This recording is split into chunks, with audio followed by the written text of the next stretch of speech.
Hi, I'm Patty Robinson, and I'm making this video to explain to you why I wrote the book Behavioral Consultation in Primary Care with my colleague Jeff Ryder, um, the second edition. The first reason is I believe that primary care is the best system for improving um, health outcomes in our country and in our world, and I think we just need to tweak the primary care team and include behavioral health providers. We also need to provide training for both primary care and behavioral health providers because their graduate courses of study probably didn't prepare them for today's healthcare challenges and for the context of working together in teams. I'll just tell this one story. It's about my colleague Julie Ujimaya with Multnomah County Public Health Department. And a number of years ago, she read the first edition of Behavioral Consultation in Primary Care and actually started a whole program from scratch.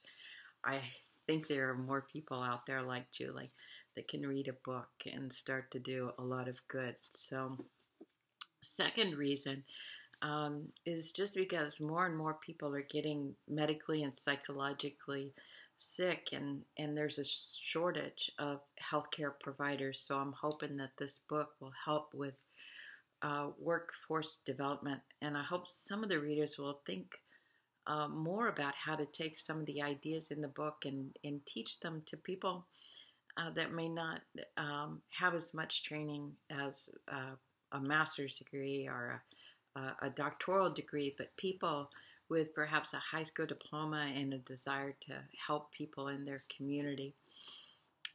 Third reason I wrote the book with the hope that there would be some people that read it and started to think about all the prevention opportunities in primary care. Just to give you some ideas, I hope somebody out there reads it and figures out a feasible way for us to inoculate the children of depressed mothers, and that someone else out there will think about a way to get to work with overweight pregnant women and help them prevent obesity in their children. A fourth reason I wrote this book is Jeff. Jeff has lots of good ideas and a generous heart. And I hope this book brings attention to his work as an amazing BHC and a leader in this field. It makes me happy to think that the book will increase his visibility. Writing this book is also related to my commitment to social justice. I was born into somewhat difficult circumstances, so I understand the role that healthcare can play for people and what happens when it's not available.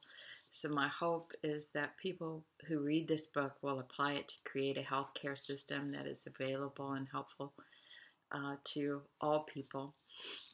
Sixth reason concerns the fact that I was educated by the charity of others, and I want to pay this forward. Writing requires huge amounts of time, and I think Jeff and I are still in the red with the hours of writing involved in the first edition, and that's figuring our rates at about $0.05 an hour. So we're paying it forward. 7, I also wrote this book for the stressed primary care providers of the world. I can hardly think of a less sustainable job than that of primary care, of the primary care provider as it's currently configured. I recently presented to a large group in Berlin, Germany, and at the end of my talk, a primary care clinician from Belgium came up to me, and with tears in her eyes, she said, "Thank you for doing this." She explained that she had left her primary care practice a few months prior, and that hearing about the primary care behavioral health model gave her hope that she might be able to work in a clinic again at some point in the future. Finally, I wrote this book because I believe in people working together to create healthy groups and communities. There's an African proverb that says, if you want to go fast, go alone. If you want to go far, go together. This book is for people who want to go far and go together. Recently, scientist Eleanor Ostrom has put forth core design principles for creating groups that can make wise choices about how to use limited resources. I wrote this book with the hope that you would read about those and apply them, and then write a book about your discoveries, and that your book will help a lot of people. Well, that's it. Thanks for listening.